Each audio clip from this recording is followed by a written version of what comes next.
armas, batallas y hombres que cambiaron el curso de la historia. Esto y mucho más en Bellum Artis Historia Militar.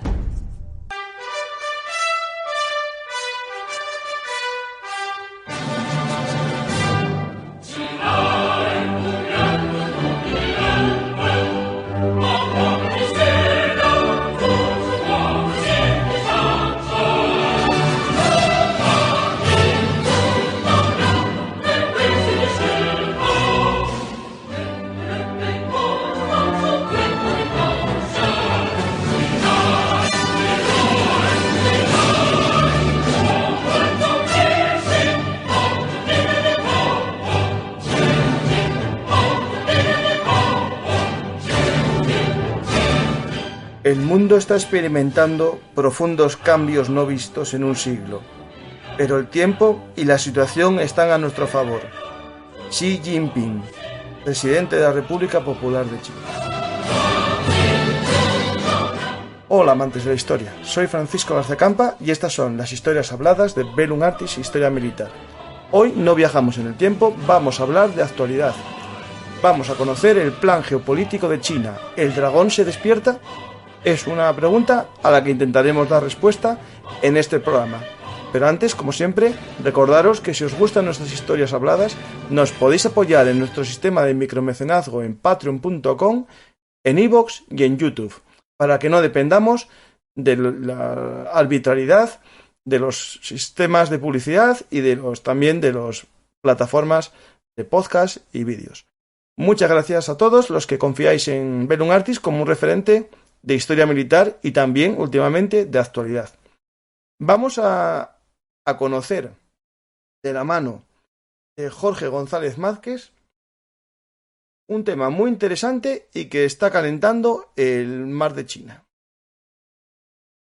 Hola Jorge, ¿qué tal? Buenas. Vamos hoy a hablar de tu libro, bueno, de tu colibro, es decir, eres, digamos, uno de los autores de este libro que tengo en mis manos, El fuego en el horizonte, España en la nueva geopolítica mundial. Un libro, voy a citar a todos los autores, Pablo del Amo, Andrea Chamorro, Néstor Prieto, Ángel Marrades y, para finalizar, y sin quitar mérito, a Jorge González Márquez, que eres tú. Todos sois miembros de un canal, de un proyecto de divulgación, sobre todo de actualidad, que se llama Descifrando la Guerra, que es, bueno, puedo decir, amigo de Bellum Artis. Ya estuvo aquí hace poco Alejandro presentándonos su libro sobre la guerra de Ucrania, Camino hacia la guerra, que también está publicado por Esfera de los Libros, y animo a la gente a ver ese programa con Alejandro sobre la guerra de Ucrania. Hoy no vamos a hablar de la guerra de Ucrania, sino de vuestro libro.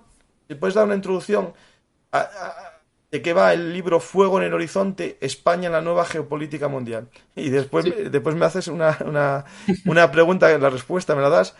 ¿Pintamos algo en la geopolítica mundial? Una pregunta sensible, sin lugar a dudas. Bueno, el libro en general es un libro pues a 5 manos que hicimos para hacer una primera aproximación. Era el primer proyecto de libro, Descifrando la Guerra. De hecho, aunque el de Ucrania salió primero al final, era nuestro primer proyecto de libro. Y queríamos hacer un poco aproximación a distintos temas en áreas geográficas áreas geográficas que consideramos de relevancia para lo que es España y su posición en el mundo. Es por eso que hablamos sobre Europa por un lado, América Latina por otro, el Mediterráneo, que es mi capítulo, el Sahel y aparte como temático no regional la disputa entre Estados Unidos y China, que al fin y al cabo es la gran dinámica de este siglo y todas sus consecuencias. Y esperemos que no se caliente tanto como se calentó el mar Negro últimamente. Esperemos que esa zona del mar de China esté caliente solo, digamos, en lo que es la parte política, ¿no? O económica, con alguna guerra comercial, que eso ya asistimos a alguna parte de esas guerras comerciales, como iremos viendo. Lo que podemos empezar a ver un poco, ¿no?, sobre el tema que nos trae hoy, que es la geopolítica china, ¿no?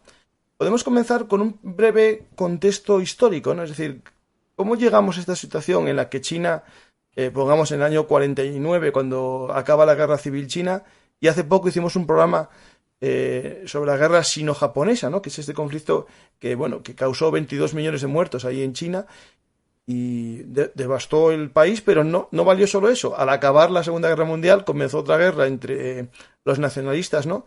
Y los comunistas, que al final, bueno, no digo que acabase China como un todo unido, ¿no? Porque queda Taiwán como reducto de los nacionalistas chinos, ¿no? Que hasta hace poco, y eso es algo que tendrás que ir explicando a lo largo del programa, cuál es la situación de Taiwán, ¿no? En este juego geopolítico de China. Es decir, hay mucho que cortar. En vuestro libro dedica un capítulo, creo que es, si no recuerdo mal, Ángel, a China, y da unas explicaciones que me gustan mucho y tú irás abordando también aquí en el programa. Pues otro día hablaremos, Jorge, si estás a gusto, te invito aquí a hablar también sobre el Mediterráneo, que está muy caliente también. Es decir, Sí, también. yo creo que vivimos en un escenario que está muy caliente, pero todos los lados. Ciertamente se puede, nosotros se descifra más que seguimos más o menos todos los conflictos de manera habitual y tal, los distintos acontecimientos. Hemos visto como en los últimos 4 o 5 años ha habido una tendencia al alza en general en la situación, ¿no? Quiero decir, es en el mayor número la mayor tensión a nivel global, por así decirlo. Uh-huh. Pues empezamos un poco con el contexto histórico de China.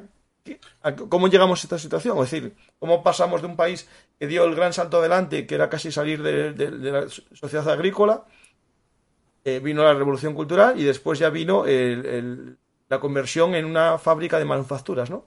Para el mundo. Ha sido un proceso largo, complicado, que han tenido más muchas fases y distintos, por decirlo, directores de la obra, ¿no? Obviamente que destacar figuras como Deng Xiaoping y su papel que tuvieron a la hora de transformar la estructura de la sociedad y la economía chinas y cómo eso permitió el paso hacia el gigante que conocemos ahora mismo. Uh-huh. También hay que tener en cuenta, aunque ya centrándonos, porque al fin y al cabo quiero más o menos intentar centrarnos un poco más en lo que es la actualidad, ¿no? Porque al fin y al cabo hablar de China siempre hay que hacerlo mucho más efectivo, ¿no? Estamos hablando de que a nivel, en un cierto sentido, China de alguna forma iba existiendo 4.000 años. Es un gigante histórico en cualquier posible sentido que se pueda atribuir a la palabra y además es algo que ha pasado por todo tipo de procesos. Pero ya centrándonos más en lo que es el último siglo y sobre todo en lo que son las últimas 2 décadas, que es quizá el gran momento que ha llevado China a la boca de todos, por así decirlo, generalmente China es la obra de varios, de este último siglo, de varias figuras, de varios secretarios del Partido Comunista Chino que han llevado a cabo distintas aproximaciones a la posición geoestratégica de tener China en el mundo, su posición económica y cómo se debe plantear esta.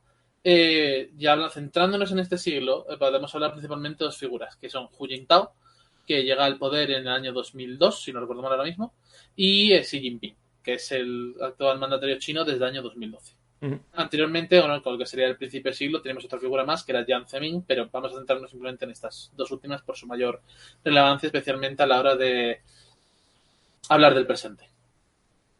Hu Jintao es una figura conocida primero por ser la que dirige el ascenso de China durante esa primera mitad del siglo, de lo que llamamos del siglo XXI, que tiene esa postura de lo que se llama el llamado ascenso pacífico, el desarrollo pacífico, que busca simplemente expandir la presencia de China a nivel global, en lo que serán en términos de poder blando, referido a términos de influencia política y poder económico, pero no en ámbitos de poder militar.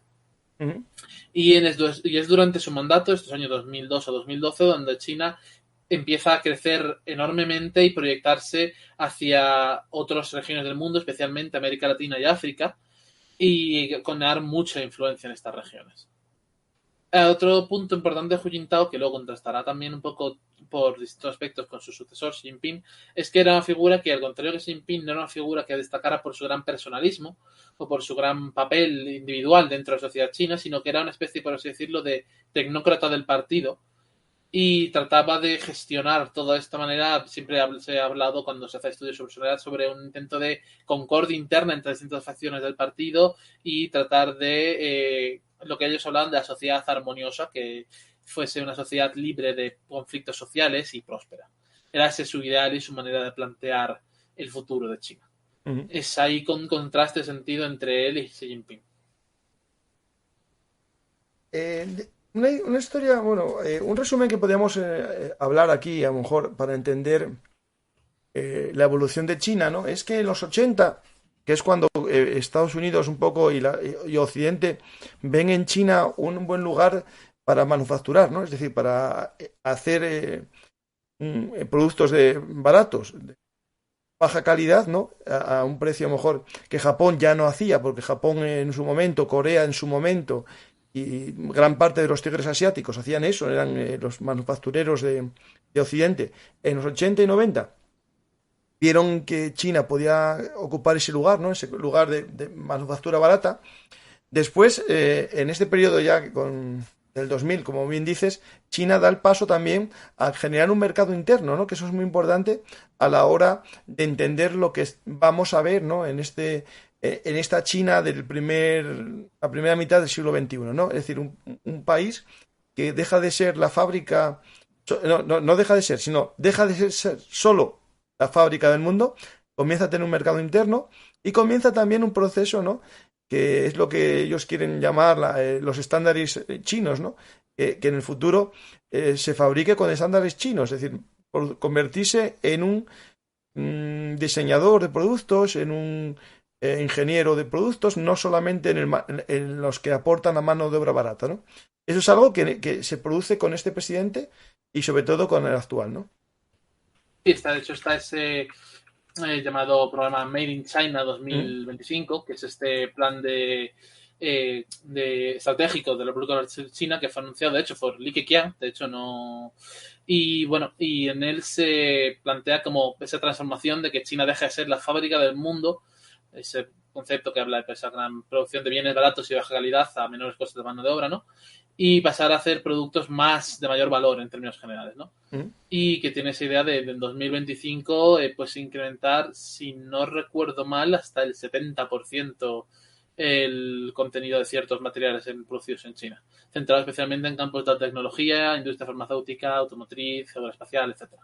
Es interesante ese tema, ¿no? Porque al final, leyendo el libro vuestro, hay una reflexión que me parece muy interesante, antes de entrar ya en la actualidad más reciente.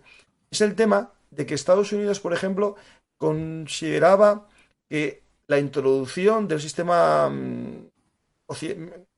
mercantilista, capitalista, la globalización económica, haría que China, poco a poco, fuese también cogiendo la otra parte del sistema capitalista. Es decir, entra en el sistema de Bretton Woods, entra en el sistema del FMI, entra en el sistema del comercio internacional, que es parte de la triada, ¿no? Del sistema, digamos, capitalista, democracias liberales y las libertades individuales, ¿no? Ese sistema parece que China coge lo que le interesa y a Estados Unidos no le gusta eso, ¿no? Es decir, empieza una relación que era buena al principio. Esto, ya sé que no quieres meterte en historia, pero creo que es interesante que la gente entienda que en los 80 China y Estados Unidos tuvieron muy buena relación porque en el fondo ambos tenían mala relación con la URSS, ¿no? Pero aunque Sí. estemos hablando de China, que es comunista, su relación con la URSS fue muy mala en este periodo de los 80, ¿no? Sí, bueno, a partir de la muerte de Stalin, la relación Sí, entre sí. China y la URSS se había deteriorado considerablemente. De hecho, existe ese conflicto sino-soviético, ¿no? Llega incluso esas escaramuzas en la frontera en los años 50, que llega, pues, ese general, perdón, en los 60, finales de los 60, de hecho, en la isla Zhenbao, si no recuerdo mal, en estos momentos, que es ese momento que hay, de hecho, un choque armado entre la Unión Ujú. Soviética y China y que es parte de toda esa ruptura que se produce a partir de la muerte de Stalin y que lleva pues a ese posterior acercamiento con Estados Unidos. Ujú. Y de hecho, hay una cosa muy interesante que me gusta mucho, siempre me gustó, que Forrest Gump lo muestra, ¿no? Que es lo del ping-pong, ¿no? La que se llama la diplomacia del ping-pong. Porque cuando no había relaciones entre los dos países, usaron a jugadores de ping-pong para comenzar esa relación diplomática, que al final llevó a un viaje del presidente de Estados Unidos a China y de China a Estados Unidos. Y eso fue el comienzo de esta relación, ¿no? Una relación en la que Estados Unidos llevaba sus empresas para que fabricasen en China hasta que en el 2000, ¿no? Ven que el dragón chino comienza a despertar, ¿no? Al principio hay una buena relación, que es el tema, por ejemplo, en la época no recuerdo mal, del 11S, ambos tenían un enemigo común, que era la minoría fundamentalista islámica, ¿no? Ellos en la zona oriental de China. Al final hay una buena relación, pero viene el dinero, ¿no? Y viene al final lo que puedes dar unas pequeñas pinceladas, ¿no? El tema, por ejemplo, del anterior presidente, que los nombres se me dan muy mal, el que acabas de hablar de Hu Jintao. Hu Jintao, justo. Hu Jintao, no hay una rotura, digamos, porque todavía no quiere quitar, o aparenta no quiere quitar a Estados Unidos su hegemonía, ¿no? Es decir, voy a desarrollar mi país, pero no quiero discutir la primera plaza, ¿no? Y ahora sí, parece que ya quieren discutir. A ver, siempre ha habido un poco de debate sobre cuál es como la visión que tiene China sobre sí misma en relación a su papel en la economía global. Pero desde luego hay una visión también de China como potencia que vuelve a recuperar el papel que considera central en Asia, siempre esa idea del imperio celestial, ¿no? Del ser el centro del mundo asiático y y cómo se traslada eso al mundo en general, como posible primera potencia.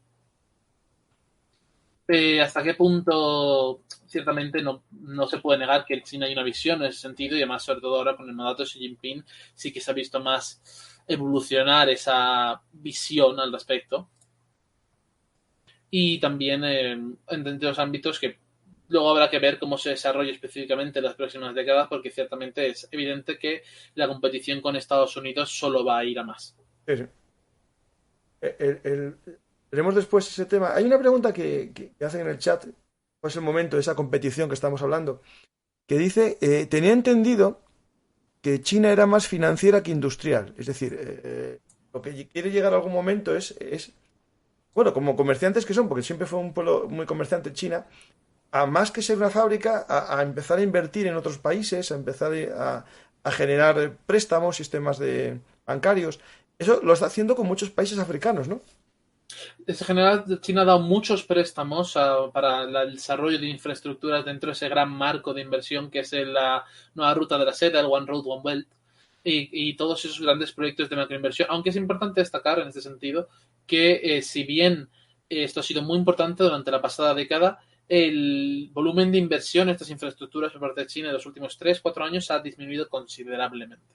O sea, que se está desinflando un poco todo ese tema de la gran ruta de la seda con sus distintas variantes. Yo diría que sí, tal vez parece quizás sea también un poco parón en relación con el coronavirus, ¿no? Con la pandemia, es posible, pero y todavía es pronto para valorarlo exactamente, pero parece que China está girando ligeramente sus prioridades y cómo quiere plantear las cosas. Claro, yo tengo aquí un mapa sobre las nuevas rutas de la seda. Tengo un programa que invito a la gente a escuchar. Lo grabé hace tiempo con un español que vive en Oriente. Ahora creo que está en Shanghái, me parece. Ahora estaba en Singapur. Ahora estaba viviendo en Singapur. Pero bueno, es conocedor de China. Estuvo viviendo y vive a caballo en China. Hicimos un programa que se llama La Nueva Ruta de la Seda, que está en formato podcast. Y invito a la gente a conocer un poco qué es eso de la Ruta de la Seda. Pero al resto que no lo conocen, ¿podrías explicar un poco qué es ese concepto de la Ruta de la Seda? Sí, claro. El gran proyecto del One Belt One Road o la nueva ruta de la seda tiene muchos nombres, se conoce de muchas maneras. Es también la iniciativa de la franja y las rutas. Nombres tiene muchos, en resumen. Es un gran proyecto de infraestructura global adoptado el año 2013 por el gobierno de la República Popular China para invertir en más de 70 países a lo largo del mundo para desarrollar generalmente grandes planes de infraestructuras beneficiosos para las empresas chinas y para su influencia en el mundo, en lo que llaman la estrategia de diplomacia de un país importante, que básicamente es el concepto que plantea Xi Jinping, que exige que China asuma un mayor papel de liderazgo en asuntos globales y que tenga un mayor protagonismo en ciertas dinámicas que se están desarrollando. Y buena parte de esa dinámica ha sido ese desarrollo de infraestructuras, sobre todo en Asia y en África. Pues vamos a comenzar. Yo creo que tenemos la ruta de la seda, esta que hay, una que es para mí la más importante en cuanto. Bueno, eso es algo que vamos a abrir el debate. Como europeo, ¿no? La más importante que nos parece es la que dirigiría Europa, ¿no? Es decir, la que podría ser por mar normalmente, ¿no? Y aquí voy a explicar un poco la ruta normal, que sería la que va por el mar de China, rodea Vietnam, se mete por Malasia, ¿no? Y después va hacia la India y ya tira el mar Rojo y ya Mediterráneo, ¿no?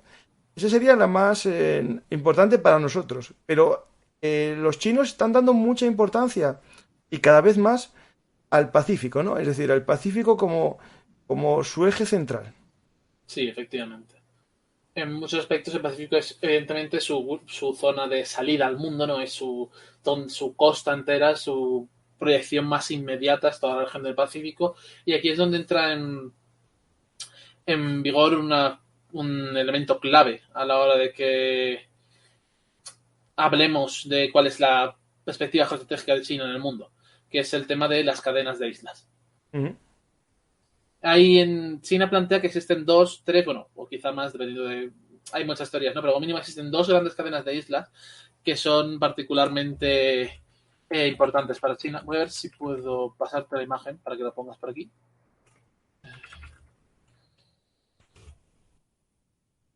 Mientras Que la son... buscas, sí, mientras la buscas, voy a dar un dato aquí. Estoy poniendo un mapa del Pacífico y los países ribereños del Pacífico, y son el 40% de la población mundial, el 56% del PIB y el 45% del comercio mundial.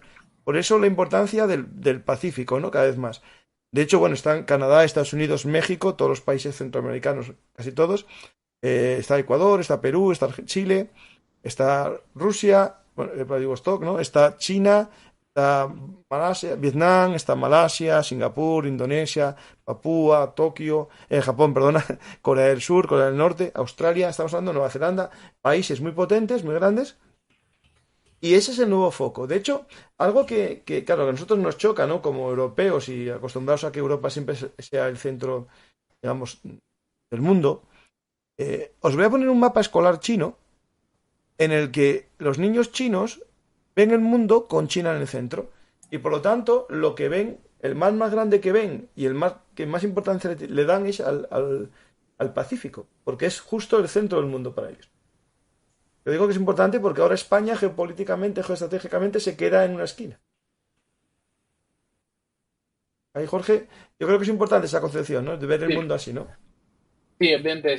Al fin y al cabo, siempre los mapas y cómo se proyectan y cómo se crean y cómo se enfocan, siempre es una cuestión relevante para nosotros, ¿no? Por eso estamos tan acostumbrados también a esa versión generalmente del mapa que es con Europa en el centro. Estados Unidos a un lado, Asia al otro, pero Europa en el centro. Eso al fin y al cabo es el cómo se ha desarrollado históricamente la visión de la cartografía y cómo ha evolucionado esta a lo largo de los siglos, en realidad. Siempre ha tenido un papel importante. Obviamente, este mapa de proyección centrado en el Pacífico, no en el centro del Pacífico, si nos fijamos, sino en las zonas más habitadas del Pacífico, tiene una gran importancia para China.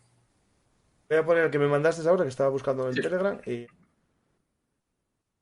es el collar de perlas, ¿no? Collares de perlas. Esto es lo que se llaman las dos cadenas de islas, que es un Vale, concepto es otra cosa distinta. también Vale, para vale, sí, sí, sí. Vale, vale. Ahí lo tienes ya. Vale. Vale. Este concepto básicamente es uno de los principales conceptos a la hora de entender a China de manera geoestratégica, por así decirlo, ¿no? Es básicamente los dos cinturones que restringen a China, por así decirlo.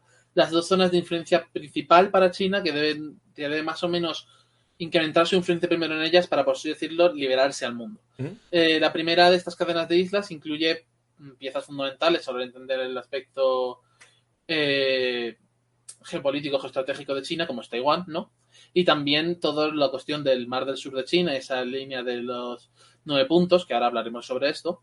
Y en la segunda destaca particularmente que encontramos la isla de Guam, que es de Estados Unidos.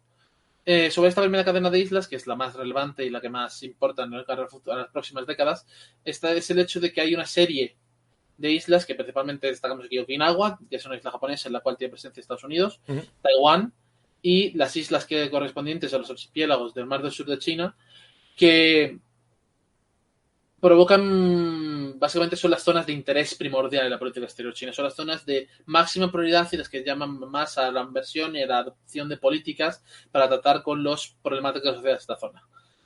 China reclama prácticamente la totalidad de las aguas que llegan hasta lo que sería esa línea verde que se ve en la proyección de Estados Unidos, ¿no? La llamada línea de 9 puntos, ¿vale? Es la parte de abajo, que básicamente hay una serie de archipiélagos que están allí en esa región y que están en disputa entre varios países de la región, que incluyen Malasia, Filipinas, Vietnam, China, Taiwán, porque Taiwán también lo reclama, es una cuestión importante, Ujú. que estas reclamaciones de las aguas las hace también Taiwán, no solo el gobierno de Pekín. Claro, Taiwán, a lo mejor lo explicamos después un poco, ¿vale? El tema de Taiwán. Sí, claro. Pues son de gran importancia porque permiten, básicamente, restringen la posibilidad de China de proyectar su poder hacia el exterior. En buena medida, pero porque es una barrera física. Al fin y al cabo, hay una serie de estrechos a través de estas islas que China debe cruzar con sus flotas si quiere de algún modo intervenir militarmente en el exterior. Sería, por así decirlo, de la manera más brusca de decirlo. Pero también es la que le permite, desde esta se permite amenazar a China y a su ruta de suministro. Al fin y al cabo, buena parte de los recursos que llegan a China llegan desde el estrecho de Malaca, porque es ese pequeño estrecho que vemos en la parte de abajo izquierda del mapa, justo debajo de Malasia, por el cual pasa gran parte del tráfico comercial del mundo y mucha parte del mismo va hacia China. De hecho, por ahí llega parte incluso de sus hidrocarburos, que son fundamentales para el desarrollo del gigante chino, que además esto es un detalle muy importante. China apenas tiene hidrocarburos y y por tanto el mantener estas líneas de suministro abiertas es fundamental para el desarrollo de su economía. Sí, de hecho, la India, que es también un tema muy interesante, está haciendo bases en puertos para dificultar algún día, en caso de guerra, a China todo ese suministro de combustible. Es decir, los estrechos que hay, saben que son estratégicos, ¿no? El de Malaca, el estrecho que hay entre Sri Lanka y la India, Hormuz también, ¿no? Toda esa zona, la India está intentando llegar a acuerdos de alquiler para hacer ahí unas bases y puertos propios de la India. Porque, bueno, esperan también algún tipo de encontronazo a largo plazo con China, ¿no? Es un tema que es muy interesante lo que estás diciendo, la importancia que tienen los combustibles, porque al final China, su crecimiento depende de fuentes de energía que tiene muchas. No es como Japón que no tiene ninguna, ¿no? Pero petróleo no. Sí, efectivamente. Bueno, y ya estamos estos últimos meses, con relación a la crisis de Ucrania, ¿no? Estamos viendo la importancia real que tienen los hidrocarburos y el acceso a los mismos. Todos hemos sufrido el precio del incremento de la electricidad y el incremento del combustible. Quiero decir, eso es algo que podemos ver todos y cómo se ha disparado la inflación. Pues para China, que es un país que no tiene recursos propios, porque nosotros tenemos, en Europa en general, tenemos muy pocos hidrocarburos, pero no tenemos cero. China prácticamente tiene cero, al menos a efectos de lo que es la escala de su economía. Sí. Tenía algo en Manchuria, en la zona de Manchuria. Sí, En Manchuria tiene sí. algo porque ya en la Segunda Guerra Mundial se usaron esos de ahí. Pero, por ejemplo, claro, después hablamos del tema ese, que es interesante. Sigue con las islas y hablamos después. Sí, bueno, vale. Y bueno, pues una de las prioridades, tal como lo plantea, o sea, es importante señalar que aquí tenemos una versión del mapa tanto para China como para Estados Unidos, porque ambos contemplan esta realidad, ¿no? Ambos contemplan que este concepto de las dos cadenas de islas, que bueno, en otras versiones llegan a ser hasta 5 cadenas de islas, pero podremos hablar de eso en otro momento. Estas cadenas de islas son vistas por China como barreras a superar a la hora de hallar una proyección al mundo y por parte de Estados Unidos como barreras para contener el desarrollo y la influencia de China. Sí. Es por eso que es donde vemos una mayor actividad y donde nos centramos en cuáles van a ser los principales focos de tensión en el futuro. Al fin y al cabo, Taiwán es ese gran foco, es esa gran crisis, es eso que muchos se dicen que estos días se está hablando en paralelismo entre lo que podría ser que Ucrania es el equivalente a la situación actual de la guerra de Corea y que Taiwán podría ser Cuba, podría ser la crisis de Cuba que se viene. Pues en ese sentido va a ser en algún momento va a ser una gran crisis y va a ser muy importante cómo se evolucione en múltiples aspectos, porque yo al menos tengo, esto es algo discutido, ¿no? No todo el mundo tiene la misma opinión, pero yo luego estoy convencido de que en algún momento en las próximas 2 décadas China va a hacer un movimiento para tratar de recuperar el control de Taiwán. Ahí, claro, ahí en Taiwán, que es, bueno, hasta hace poco se declaraban como, eran reconocidos por Estados Unidos, digo hace poco, es decir, en los 70 era el que tenía el sillón en la Asamblea de Seguridad de la Unión de la ONU, era el que reconocía a Estados Unidos y más países, y alguno todavía lo reconoce, como la República Nacional de China, ¿no? Y la nacionalista de China. Pero ahora en Taiwán está surgiendo, bueno, un sentimiento, ¿no? De que ya no son chinos. Es decir, ya no estamos hablando de los chinos rebeldes, los chinos nacionalistas, sino comienza a haber un movimiento de taiwanés. Que no sé si es importante a la hora de entender el conflicto este que nos pueda venir, ¿no? Siempre ha habido ese pugna, bueno, siempre, desde hace las últimas décadas se ha ido desarrollando esa pugna entre Taiwán, que simplemente quiere ser Taiwán y quiere ser una nación independiente, centrada en la isla de Taiwán y que piensa en términos de solo la isla, y aquella parte de la sociedad taiwanesa que todavía piensa en sí mismos como chinos, como esa China blanca, esa China que reclama el en la unificación de algún modo y que quiere ser parte de la misma país, civilización, cultura de China. Ujú. Este último grupo, que asociado tradicionalmente a la figura de Kuomintang, ha ido debilitándose considerablemente con el paso de los años, aunque sigue teniendo una presencia importante en la sociedad taiwanesa. Pero es importante también señalar que el otro no tiene la fuerza o también el valor, en cierto aspecto, para terminar de dar el paso, de declararse plenamente independiente, porque al fin y al cabo eso es la gran línea roja. Sí, sí, digamos que mientras sea una provincia rebelde puede que no tenga, digamos, un casus belli porque lleva mucho tiempo en esa situación, pero si se declara independiente podría utilizar seguro algún artículo de la Constitución china que establece la indisolubilidad de la nación, la China unida, y aplicarlo como un criterio, digamos, de que un país puede defender su integridad territorial. Es decir, si declarasen como Taiwán, ¿no? Es decir, como un Estado independiente y no como un, una China gobernada por otros, ¿no? Es decir, ese dato es interesante porque al final entraría incluso la ONU, aquí dando un poco de ciencia ficción política, cuando es asuntos internos de una nación, temas de independencia, no se suele meter, no se suele considerar una guerra. Y claro, si se declaran independientes, pues podrían decir la ONU, no os metáis nadie. Esto es un tema distinto a una invasión. No estoy invadiendo, estoy defendiendo la integridad territorial de mi nación, ¿no? Por eso, ahí hablaban de que, voy a poner una foto, Sí. estoy mezclando, pero bueno, a lo mejor sí tocamos todos los puntos. Voy a tocar una foto aquí de un personaje, bueno, que vemos todos, ¿no? A Putin y... Ahí, y sí, mira, ¿cómo se llama el nuevo? El nuevo presidente de China. Bueno, Xi Jinping, Xi Jinping, eso. Se me van todos los nombres. no te preocupes. Yo había descargado la foto. Bueno, aquí está. Es la foto de Putin y Jinping haciendo esa alianza que se hablaba, ¿no? Una alianza potente que, bueno, que al final se demostró en el tema de Ucrania que no era tan potente, por lo menos porque China hay un problema, ¿no? Que si permite o pone en tela de juicio la integridad territorial de una nación, la indisolubilidad de una nación que es Ucrania, por un movimiento secesionista, puede perder su derecho a atacar Taiwán en caso de independencia, ¿no? Digamos, su derecho, a ver si me entiendes, a ver si alguien me malinterpreta, su argumentación de derecho. Es una cuestión siempre delicada, ¿no? Porque al fin y al cabo, ¿cuándo es un país voy a poner otro ejemplo, porque voy a salir un poco del más polémico que puede ser Taiwán, China, ¿no? Somalia y Somalilandia. El trozo el trozo que es Somalilandia, de Somalia, terceramente reconocido como territorio de Somalia, pero de facto independiente desde hace 50 años, es un país a todos efectos. Y de hecho tiene relaciones diplomáticas más o menos básicas con varios países, como los Estados Unidos o Kenia. ¿En qué momento puede ser reconocido como un país independiente? ¿Qué consecuencias tiene? Otro ejemplo, muy diferente también por contraste, pero siempre es interesante ver estas cosas. La República Turca del Norte de Chipre. El proceso de paz de la ONU es un fracaso contundente sin ningún tipo de posible reparación del mismo, y después de las últimas elecciones los partidarios de la partición total de la isla de independencia formal han ganado nuevamente el poder en el norte de Chipre. Son siempre situaciones complicadas de las que es muy difícil salir.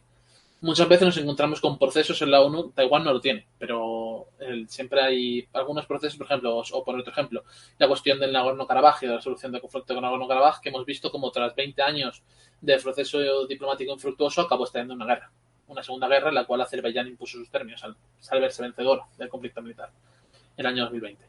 Pues muchas veces nos encontramos con que este tipo de procesos, este tipo de reconocimientos de territorios, este tipo de disputas territoriales tan enconadas no tienen resolución en los organismos internacionales y acaban o simplemente postergándose ad infinitum hasta que algo cambia o resolviéndose, pues como hemos visto caso en Nagorno-Karabaj, por la fuerza.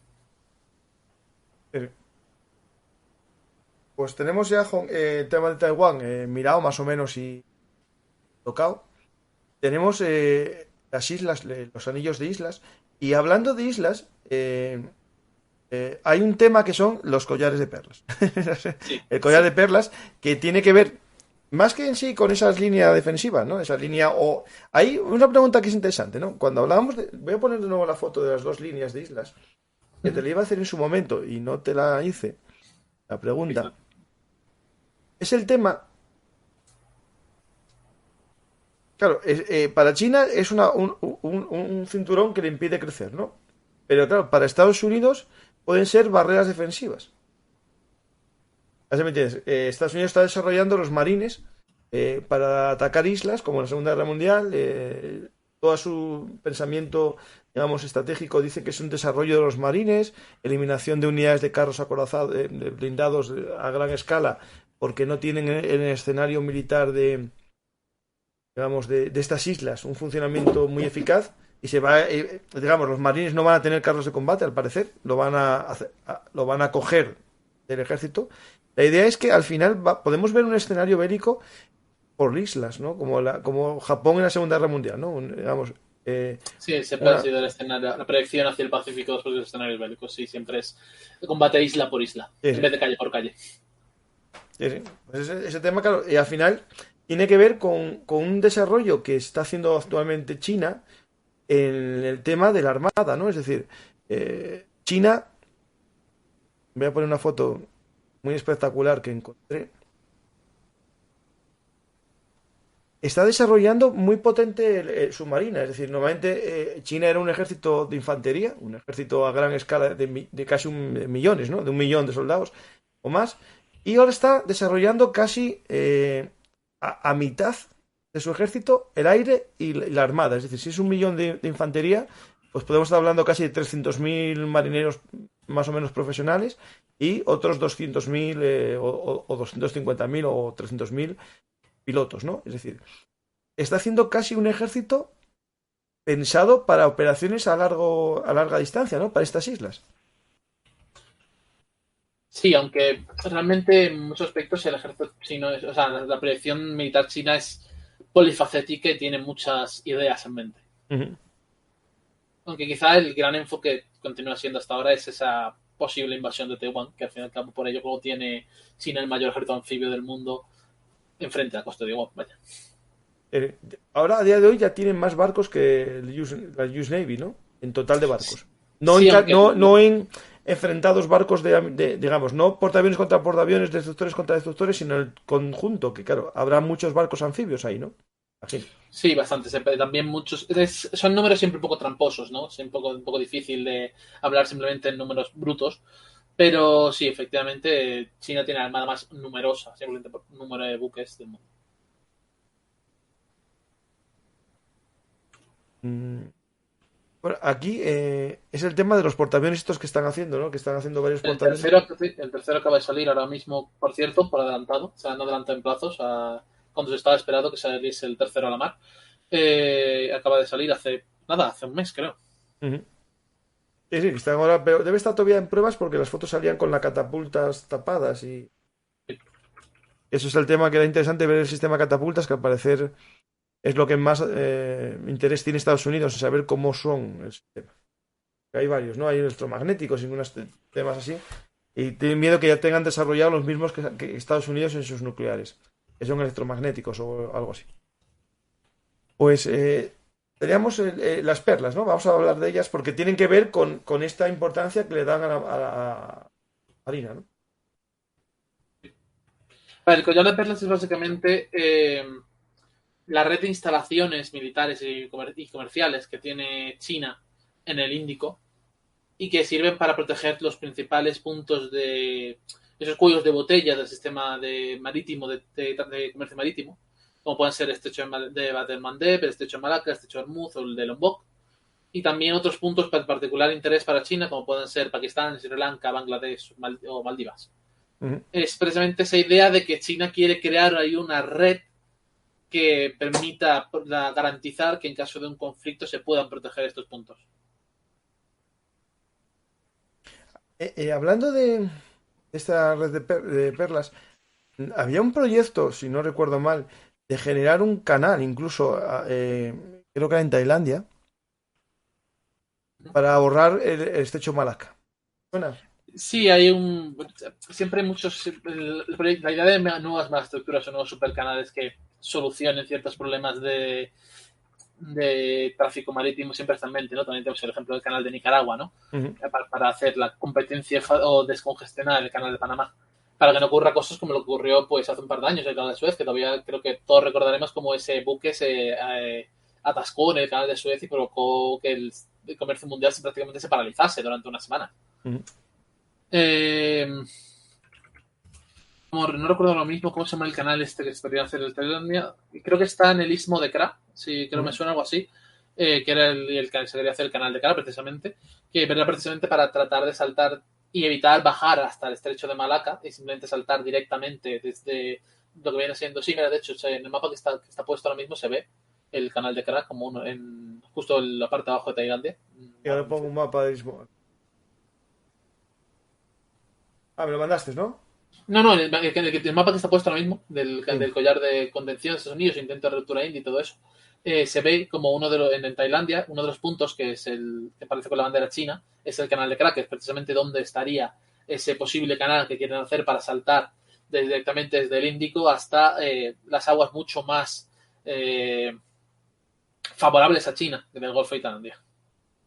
Ahí, aparte del collar de perlas que es importante, hay un tema que ya leyendo en un libro que leí de la época ya del siglo XVI, ¿no? De la presencia española en la zona de Filipinas y cómo se fueron generando los imperios occidentales en Oriente. Hay el tema de que no me acuerdo el nombre, ¿cómo se llama? Los chinos que viven fuera de China desde hace generaciones. ¿Cómo? Creo que el término se usa la red de bambú. Eso, justo, la red de bambú es el nombre, pero después tiene otro nombre en chino que no me acuerdo cómo se llama. Son chinos culturales, es decir, no tienen ya nacionalidad china, tienen nacionalidad de cada país de la zona, ¿no? Filipinos, de Singapur o lo que sea, pero están generando, claro, vínculos económicos y, bueno, yo no digo ya políticos o diplomáticos, ¿no? En algunos sitios con China, es decir, rompiendo a lo mejor con la diplomacia tradicional de los países donde vivían, es decir, a lo mejor Tailandia, ¿no? Que bueno, que no era muy comunista, era una monarquía tradicionalmente, sigue siéndolo, que orienta hacia China, a lo mejor tiene que ver también esa presencia, ¿no? De la red de bambú. De hecho, es muy importante eso de hablar tradicionalmente como gran parte del ascenso económico chino se debe a la red de bambú y a la presencia de estas élites chinas en toda la región, porque han facilitado mucho el desarrollo económico y comercial entre la China continental y todos sus países vecinos. Porque hay una red de contactos, una red de intercambio de conocimientos, intercambio de influencia política, intercambio de bienes, incluso en sentido más estricto, que está facilitada por la existencia de esta red de bambú. Y diría que además es esta comunidad empresarial transnacional, por llamarla de algún modo, tiene presencia en todos los países de la región, desde Birmania, Malasia, Indonesia, Tailandia, Vietnam, Filipinas, Singapur, en todas estas regiones, y por lo tanto ha sido fácil para China poder proyectarse hasta cierto punto en esto. Ha sido muy rápido para ellos en ese sentido. Pues tenemos estas naciones y preguntan por aquí, ¿no? Por ejemplo, el tema de Filipinas, ¿no? Que hasta hace poco, bueno, digamos, no digo que era una colonia, pero casi una colonia estadounidense, y hay cierta atracción últimamente hacia China también, ¿no? Hay una tensión considerable dentro de Filipinas entre con qué bando posicionarse. También el propio caos de la política interna filipina a nivel nacional facilita este debate, ¿no? Facilita esta tensión interna. Pero sí, hay desde luego facciones arduamente pro-chinas y arduamente anti-chinas en Filipinas. Bueno, ahí en Filipinas, a lo mejor esto no lo sabes, pero hay una tradición cuando ya en la época colonial española, ¿no? Cuando las cosas iban mal, de masacre de la población china. Es decir, en Manila hay una gran masacre de chinos de la colonia comerciante porque como eran los ricos y no se habían, digamos, metido en la sociedad filipina, se les consideraba como culpables de las cosas que pasaban y cuando había algo mal, pues se les hacían como los prodromos en Europa, ¿no? Es decir, esa forma de actuar en China, en Filipinas con en China pasó. Y ahí, claro, ahí me imagino que por eso hay las dos versiones, los que siguen con esa tradición y los que quieren acercarse a la mayor potencia que se ve en la zona, ¿no? Y hablando de Filipinas, Entramos también en el famoso mar de... Ay, ¿cómo se llama? Los islotes estos. Frankel, espera. Las Las Spratly. Bradley, justo, sí. Si puedes explicar un poco todo eso que está sucediendo justo en el mar que está rodeado por Filipinas, ¿no? Por Indonesia, por Vietnam y por China, ¿no? Es decir, hay más países por medio, pero esos son, digamos, los protagonistas en exclusiva casi de todo lo que está pasando en esos islotes. Sí, en general es una situación bastante complicada en muchos aspectos. Mira, voy a pasarte una imagen por Vale. aquí que puede ser interesante para compartir. Esto. Eh, y también probablemente esta otra.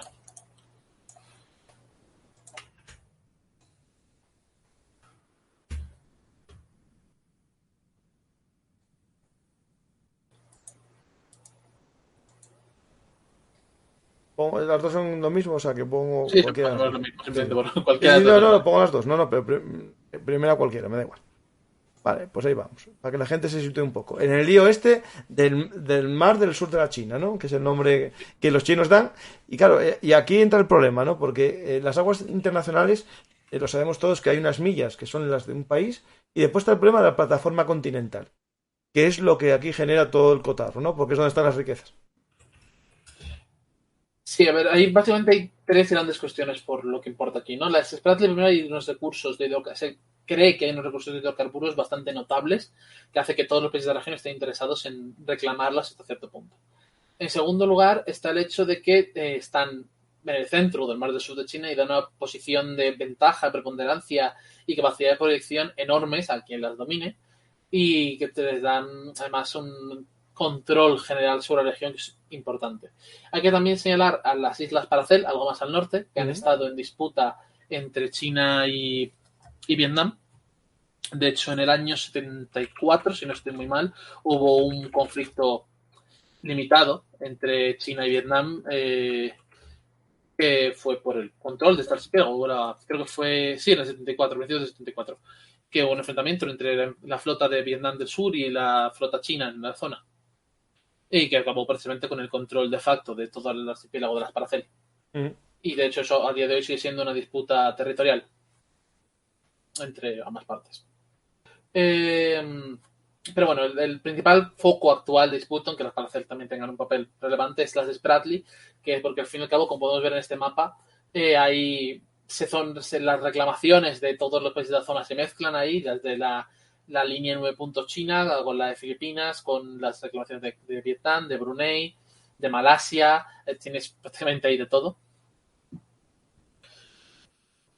Y como esto pues, genera una serie de tensiones y una serie de jugadas diplomáticas muy sensibles, donde continuamente más vemos incidentes como el que barcos pesqueros de China o de otro país se embisten entre sí y entran en situaciones de cierta tensión entre unos y otros precisamente por esta razón. Es el aprovechamiento de recursos, esta reclamación de este territorio y este aprovechamiento y esta posibilidad de explorar esos posibles recursos submarinos que pueden ser de gran utilidad, especialmente para China, pero que en general también son útiles para cualquier país de la región. Sí, sí, claro, sobre todo Brunei, que tiene unos pozos petrolíferos en su costa que quiere que sean suyos, no que quiere que sean de China, lógico. Aquí, en estos islotes, muchos de ellos son muy pequeños, es interesante la carrera de ingeniería que están haciendo los países para hacer aeropuertos, para hacer puertos, porque muchos de ellos tienen, bueno, corales y atolones que, bueno, pueden ser fácilmente, digamos, cubiertos, porque no hay mucha profundidad cerca del islote. Y eso permite que se hagan aeropuertos, ¿no? Pero de hecho también China está haciendo un esfuerzo notable por ampliar estas islas y de hecho se habla mucho de estas islas artificiales sobre arrecifes que China ha estado creando precisamente para crear instalaciones en muchas ocasiones militares Ujú. para poder incrementar su proyección en la región. Sí, sí. Aquí viendo el mapa este que me pasaste, sí, es muy gracioso, ¿no? Porque al final eh, todo lo que es en sí de política y tal tiene elementos cómicos, ¿no? Es decir, un poco.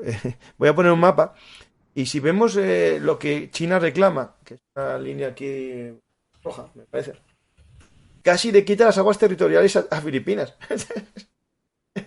y a Brunei. Es decir, le mete tanto tajazo, Sí. digamos, coge y ala, 200 millas en línea recta desde Hong Kong hacia el sur. Y los demás se quedan con los 20. Ahora vamos, así es muy interesante, ¿no? Es decir, cómo coge el mapa, es cierto que tú tienes derecho a las 200 millas de plataforma continental, pero los demás países también. Entonces habría que llegar a un acuerdo y, bueno, 50 para ti, 50 para mí, pero no, China va al máximo. Es algo que en el programa sobre Mavi Batán que hicimos con Lucas Martín, sobre... Simplemente iba a decir que otro gran caso que hay Igual. de reclamaciones son los turcos. Sí. Es que es lo mismo. Recomiendo a la gente que vea el programa Mavi Batán y es muy interesante porque es lo mismo que esto. ¿Cómo interpretan ellos el derecho internacional para su manera? ¿Y estos islotes pertenecieron alguna vez a China? Es un tema delicado, ¿no? Es un tema complicado de plantear si realmente ha sido así o no. La reclamación tradicional por parte de China se basa en que en la dinastía Qing, en un mapa de la dinastía Qing, aparecía que estas islas estaban formando parte de los territorios chinos. Ahora bien, ¿cuán legítima es esa reclamación? Es un poco cuestionable. Porque hasta este mapa, que se publica por primera vez en diciembre de 1947, para que os hagamos una idea, hace alusión a una línea de 12 puntos, de hecho, no de 9, como se habla de ella en la actualidad. Y se utiliza como reclamación de todo este territorio, pero claro, es una reclamación histórica un tanto difícil y sobre todo disputada por todos los países vecinos.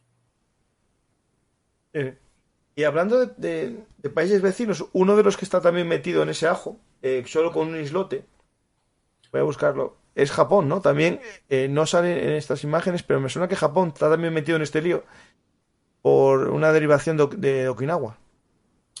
Sí, la última isla que se respondería por Okinawa está dentro de la reclamación de la línea de 9 puntos de... Sí, ¿no? Sí. Pero por arriba, pero no... No, sí, para el norte, sí. Para el norte de Taiwán. Una cosa que pregunta en el chat es la relación con Japón. A ver, Japón está alineado en términos generales con Occidente, ¿no? Al fin y al cabo son los pocos países de Asia que han introducido sanciones a Rusia. Vamos a poner el ejemplo ahí más 90, haciendo alusión a la gran noticia en el momento siempre, ¿no? Y la relación con China ha sido más bien antagónica a grandes rasgos.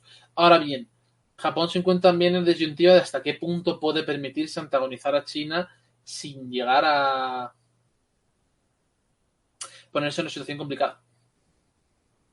Y hay que ver también, por ejemplo, ahora mismo, recientemente hemos tenido con el nuevo gobierno japonés una publicación de una estrategia en la cual Japón se vuelca más hacia una posible protección de Taiwán en caso de que estalle un conflicto armado. Pero esto no siempre ha sido así y existe un debate muy vivo dentro de la sociedad japonesa a nivel político sobre todo, ¿no? Sobre si se debe ir a un conflicto con China, si va a ocurrir esto, si en qué condiciones se debe hacer, si realmente no sería mejor dar un giro drástico y acercarse a China, etcétera, etcétera, etcétera. Ahí, bueno, de hecho, Japón, si no recuerdo mal, cambió hasta el nombre del ministerio, ¿no? Que era como Ministerio, en broma, de la Paz, ¿no? Pero eran fuerzas, ¿no? O sea, Ministerio de Defensa, algo así. Y ahora ya es Ministerio como de Guerra, ¿no? Es decir, hay incluso un cambio constitucional para poder desarrollar un ejército más potente. Y creo que es muy interesante todo ese tema, porque hicistóricamente es verdad que Japón y China durante mucho tiempo estuvieron separados, pero sus relaciones no son buenas. Es decir, aquí hicimos un programa hace 4 días sobre la guerra sino-japonesa y el odio que puede almacenar el nacionalismo chino contra el nacionalismo japonés está ahí. Es decir, no lo veo fácil pasar a ser amigos. Es decir, complicado. Ciertamente no, es como un poco también la situación entre Corea y el sur y Japón, ¿no? Siempre hay un cierto resquemor histórico con unas ciertas razones, ¿no? Al fin y al cabo, sobre todo, el Japón imperial no hizo muchos amigos, vamos a decir eso, ¿no? El Japón imperial no hizo muchos amigos. Pero ciertamente sí hay un choque de nacionalismo que es un poco complicado de gestionar. A ver si tenemos algún punto que... Hay un punto que tengo que preguntarte después, ¿vale? Bueno, ahora mismo. Adelante. Con quieras. Estados Unidos me preguntan en el chat el tema de la deuda, ¿no? Es decir, es algo que sabemos todos y España lo sabemos perfectamente, es que China gran parte de lo que ganó, ¿no? En el negocio de venta, ¿no? Lo está invirtiendo en soberana, en deuda de estados, que al final, bueno, como Grecia, ¿no? Llega a darles parte del derecho del puerto del Pireo, ¿no? En compensación a la deuda, ¿no? Y muchos países africanos están sometiendo su país a un endeudamiento con China a cambio de infraestructuras, ¿no? A cambio de ferrocarril, a cambio de aeropuertos, también con el sistema ese de infraestructuras contra materias primas. Es decir, yo te doto en exclusiva de las materias primas de mi nación, sobre todo materias raras, ¿no? El coltán o carbón o lo que sea. Es decir, cualquier materia prima que yo tenga, te la vendo a un precio razonable, pero a cambio tú me das infraestructuras que se hacen incluso con mano de obra china. Es decir, un tema que es muy interesante lo que está sucediendo en África, ¿no? Después hablamos de Estados Unidos. Pero esa deuda, ¿cómo juegan con la deuda soberana de los países? China siempre ha planteado de hacer inversiones, infraestructuras, siempre intentando crear puertos, ferrocarriles, carreteras, hospitales, todo este tipo de grandes obras que requieren una inversión relativamente potente para países que no tienen realmente acceso a unos fondos tan grandes, aunque sí tienen unos grandes recursos que pueden otorgar en respuesta a eso. En Descifra, de hecho, tenemos en la web una serie de artículos llamado El tablero africano, en el cual hablamos precisamente de cómo todas las potencias realmente, no solo China, han hecho una serie de acciones en la última década para tratar de ganar acceso a estos recursos a cambio de las inversiones que hace el continente africano. Esto lo hemos visto por parte de China, por parte de Estados Unidos, de Rusia, de Japón, de India, de Corea del Sur. Hay, precisamente, la mayoría de los países hacen activamente esa práctica. De hecho, es algo llamativo, ¿no? Hablando un poco del conflicto este de Ucrania, que al final muestra los bandos que puede haber en este mundo, no digo bipolar, ¿no? Pero va a ser un mundo multipolar, un mundo en el que Estados Unidos ya no es hegemónico como tras la caída del muro de Berlín, ¿no? Y ahora volvemos a un mundo, a lo mejor bipolar, ¿no? Porque no va a ser, pero bueno, multipolar, ¿no? Es el tema de que África, visto así desde lejos, ¿no? Yo no soy un experto en la actualidad, pero parece que está abandonado por las potencias occidentales, ¿no? Es decir, Europa había invertido un dinero y bastante atención en el tema del Sahel, pero últimamente lo está abandonando, es decir, lo está abandonando en manos de Rusia y en manos de China toda África. Es decir, no del todo, pero bueno, a ver, ahí es un tema interesante. Es decir, hay países de estos del Sahel que están gobernando o dieron un golpe de Estado, no me acuerdo cuál es, si Mauritania no, Níger, el que dio un golpe de Estado con apoyo ruso o con presencia de Rusia. Es complicado en general, o sea, precisamente has tocado uno de mis temas. Bueno, pues lo dejamos para el siguiente programa. Sí. Pero bueno, sí, pero solo quiero ver un poco el tema ese, es decir, cómo África, Europa está, no sé, la política que tenía Europa, que era dar dinero, ¿no? Una especie de ayuda, bueno, dar dinero para que esos países saliesen de la pobreza. China lo hace de otra manera, lo hace, te doy dinero, pero a cambio de algo, es decir, materias primas. No como Europa, que al final era igual, le quitábamos las materias primas. Rusia también, Rusia sí, también lo hace. También lo hace, sí. Es que de hecho a Rusia, interesante, se lo hicieron a ellos. En los años 90, yo estoy leyendo un libro, Los hombres de Putin, que es una historia de los hombres del KGB que se fueron, digamos, apoderando de Rusia, ¿no? Bueno, ya era suya antes también, la URSS. Era el tema de alimentos por materias primas y energía. Básicamente, en los años 90, Rusia pues admitía dinero y sobre todo comida a cambio de carbón y petróleo y gas. Es algo que lo debieron aprender y dijeron, ahora lo hacemos nosotros también. Sí. De hecho, ahora sobre todo nosotros damos seguridad a cambio de que nos des acceso fácil a recursos de tu territorio, sobre todo explotaciones mineras. Y claro, ahí están los famosos Wagner y los demás en África, sí. Que pues, justo mi tema de tesis, ¿sabes? Es muy... bueno, vale. Perfecto, entonces. ¿China tiene algo similar a ese sistema de seguridad? ¿Está creando bases en algún país o algo? No, solo es... No. Tiene ahí el proceso de China y su relación con la política de defensa y de cada su relación exterior es una cuestión delicada y que siempre surge mucho debate. La gran base extranjera de China es la base que tiene Djibouti, tiene una base allí, en este país, en el Cuerno de África, ¿no? Tiene su base militar más importante extranjero. Pero está siempre la teoría de que muchas instalaciones civiles que controla China en muchos países son de uso dual, cívico-militar. Y como esto puede ser aprovechado en algún momento por China en su beneficio en caso de que sea necesario, de hacer una inversión más adelante para hacer esta transformación. Ahora mismo, además, tenemos otros dos temas recientes relacionados con la creación de bases militares chinas en el extranjero. Por un lado, el de la posible creación de una base militar de uso conjunto entre China y Camboya. Lo diré. En el Golfo de Tailandia. Y la posible creación de una base militar china en algún momento en las Islas Salomón después de la firma de un reciente acuerdo de cooperación en materia de defensa con este pequeño archipiélago del Pacífico. Ese pacto con las Islas Solomón fue el que enfadó mucho a Australia, ¿no? Sí, efectivamente. Sí. Ya ser verdaderas burradas en la prensa australiana. Sí. Menos mal que tiene submarinos nucleares ahora. No, pero yo llego a decir, obviamente no es prensa seria, ¿no? Es prensa sensacionalista, ¿no? Pero llego a ver comentaristas políticos australianos diciendo que antes de que haya una base china, mejor tener un cráter en el norte de Australia. Claro. O sea, para que se vea desde el punto de está caliente, con qué hostilidad se ve. Hay una película, no sé si la viste, no me acuerdo, yo es que tengo una memoria, tantas cosas en la cabeza. Invasión, era una película australiana que les invadían los chinos. No sabría decir. No la viste, tienes que buscarla. Es una película así de los 80, en la que en la zona norte de Australia hay un desembarco chino. Y ocupan el norte de Australia, es una invasión china de Australia. Parecido a las películas que hubo americanas de que los coreanos invaden Estados Unidos, pues hay una película australiana de la conquista de China del norte de Australia. Digo, voy a buscar a ver cómo se llama. Si alguien sabe el nombre, que me lo diga.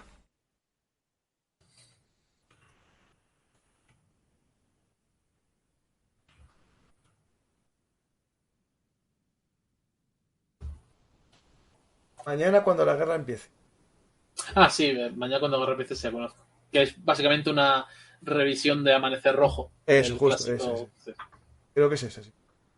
Que conste que no son chinos, son una coalición de países éticos encabezada por China. Es un matiz bueno, no, pues peor todavía, porque es el futuro, ya está Camboya. Claro, a ver, llegará un momento, claro, que China lo que va a generar es una red de países aliados. Ahí, el que es interesante porque a veces la historia nos puede dar lecciones, ¿no? de futuro. Es el tema de Vietnam, ¿no? Vietnam, a todos nos viene a la cabeza la guerra contra Estados Unidos, ¿no? Pero lo que muy poca gente conoce es la guerra vietnamita-china, es decir, la chino-vietnamita, en la que a los 2 años o 3 de acabar la guerra de Vietnam, los chinos invadieron Vietnam. Bueno, lo intentaron. Sí, en el contexto del conflicto entre Vietnam y la Kampuchea. Y la Kampuchea, justo, sí. Pues es interesante, ¿no? Porque al final a lo mejor podemos ver las tornas cambiar y que Vietnam sea un aliado fiel de Estados Unidos. Si por Vietnam fuera, Vietnam siempre está en el dilema de que si por Vietnam fuera, ellos querrían ser aliados de los rusos. Es lo que he intentado siempre diplomáticamente. Sí, claro, como la vida, como antes. Tienen una buena relación. Al fin y al cabo, en Vietnam había una base de inteligencia rusa. Sí, y pilotos también. Y demás. Y ellos les gustaría seguir teniendo, pero claro, está el problema de que los rusos no son la Unión Soviética y no tienen la capacidad de proyección y alcance como para establecerse sólidamente en una posición como Vietnam. Así que tienen que entrar, por tanto, se encuentra la sensación de que ante la amenaza del gigante chino tienen que recurrir a Estados Unidos por cercanía, algo que no hace mucha gracia al nacionalismo chino, vamos a perder al nacionalismo vietnamita, y hay problemas internos considerables en ese sentido en Vietnam, porque su posición es incómoda en términos generales. Uh-huh. Pues, ahora vamos ya a Estados Unidos, ya que hablamos de Estados Unidos y la posible relación con Vietnam. Es el tema que preguntaban antes, y vuelvo atrás, lo de la deuda, ¿no? Es decir, Estados Unidos está muy pillado por la deuda china y puede ser una herramienta que use China contra Estados Unidos.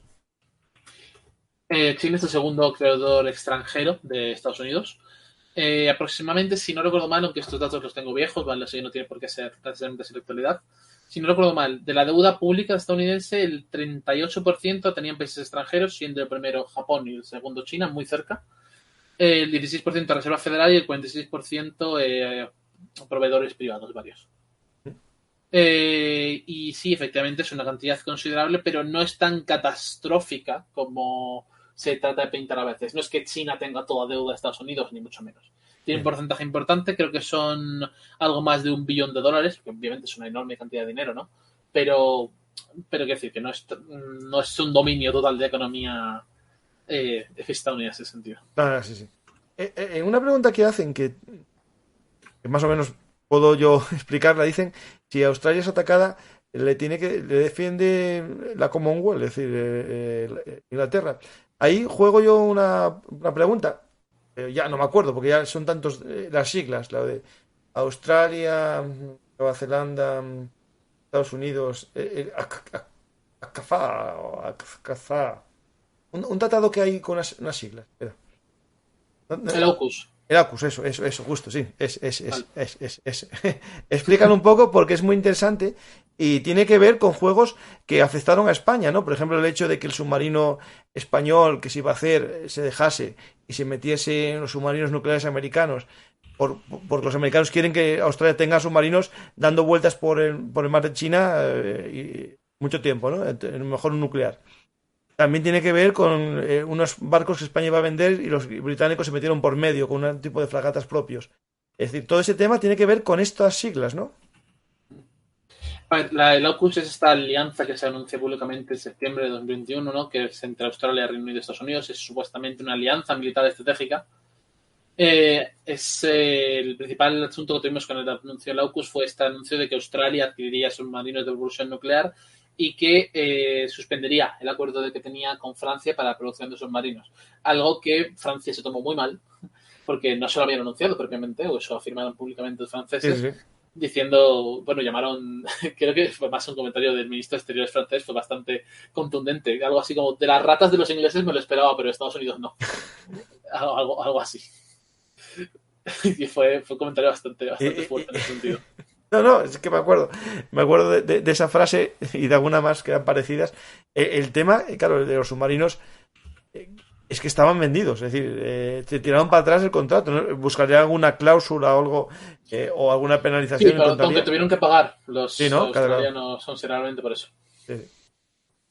Pues eso tiene que ver mucho con ese sistema de defensa que estamos hablando. Es decir, de hecho, el portaaviones británico, que hicieron de dos torretas, lo llevaron al mar de China a dar una vuelta con los americanos. Espera, si lo encuentro, ¿eh?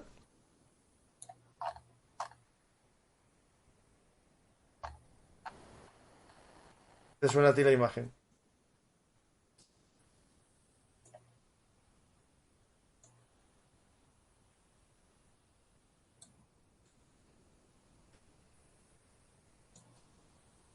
Aquí.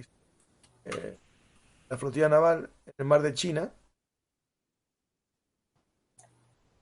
es ¿cómo se llama no me acuerdo el nombre. Espera, ¿eh? ¿Te acuerdas tú el portaaviones? El Queen Elizabeth, ¿no? Sí, creo que sí. Este está aquí en el mar de China con su gemelo. Fueron también todos. Pero es importante, ¿no? Porque al final esa proyección británica en un área que está fuera, digamos, lejos de su zona de interés, salvo por Nueva Zelanda y Australia, ¿no?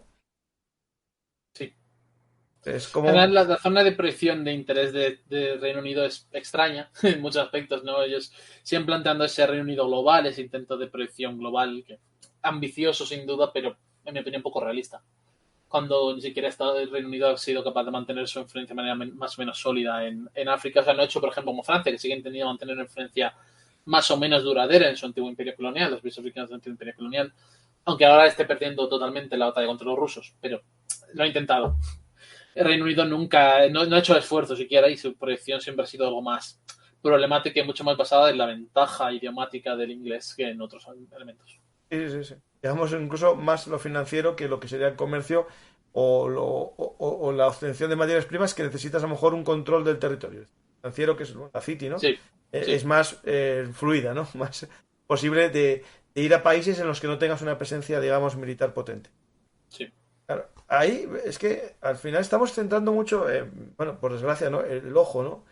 En lo que está pasando en Ucrania, pero se nos olvida lo que está pasando en el resto del mundo, que hay una lucha geopolítica muy potente en la que elementos, por ejemplo, los programas que hice sobre Ucrania, hablábamos un poco de que Rusia se podía cerrar, ¿no? A futuro hacia Oriente, ¿no? Es decir, tirar todo su comercio hacia China y asegurar a China, que eso ya lo tenían previsto, ¿no? Estamos en el tema chino, el tema de los gasoductos que se iban a hacer de Rusia a China, ¿no? Sí. Lo digo porque tiene que ver con todo este lucha de cambios, ¿no? De que estamos yendo a un mundo en el que podamos ver un enfrentamiento de bloques, ¿no? Y al final Rusia se va a orientar por gusto y por obligación, ¿no? Lo más seguro que hacia China, ¿no? Sí, aunque con reticencia y dificultades, porque al fin y al cabo Rusia no pretende ser el socio junior de nadie. No, claro, Rusia que sería un segundón. Sí. Rusia pretende mantenerse como un bloque independiente en la medida de lo posible. Tratar de no intentar hacer lo que ellos intentaron hacer con China, ¿no? Que siempre intentaban que fuese su segundo hasta la que muerte de Stalin, ¿no? Antes de esa ruptura. Pero sí, precisamente Rusia quiere ver como maniobra para tratar de liberarse de eso. Tenemos algo más que aportar, pero sobre el plan geopolítico es interesante que hay ese plan, ¿no? Ese plan 2049, bueno, podemos decir 2050, que en el libro vuestro dais unas fases, que las voy a leer yo aquí, porque tiene que ver un poco con la economía y con la geopolítica, ¿no? Que es la fase primera, 2015-2025, Made in China, 2025, convertirse en una de las potencias manufactureras más fuertes del mundo. Ahí están bien, ya van yendo para adelante. El COVID les está haciendo daño, bastante. Bueno, van. Fase 2, 2026-2035, China Standards 2035. Ascenso a nivel intermedio entre las potencias manufactureras del mundo. Fase 3, 2035-2049. Convertirse en el primer fabricante del mundo. Esto sería un poco el diseño, ¿no? Pero bueno, el fabricante ya están en muchos productos los primeros, ¿no? Sí, muchos sí. Desde luego es una cuestión. Desde luego las ambiciones chinas en el ámbito económico son enormes. Bueno, claro, en población solo compite con la India. Sí, efectivamente. Es el único que le puede hacer sombra, digamos, en competencia poblacional es la India, pero la India va un poco más retardada en lo que se, digamos, el crecimiento económico, ¿no?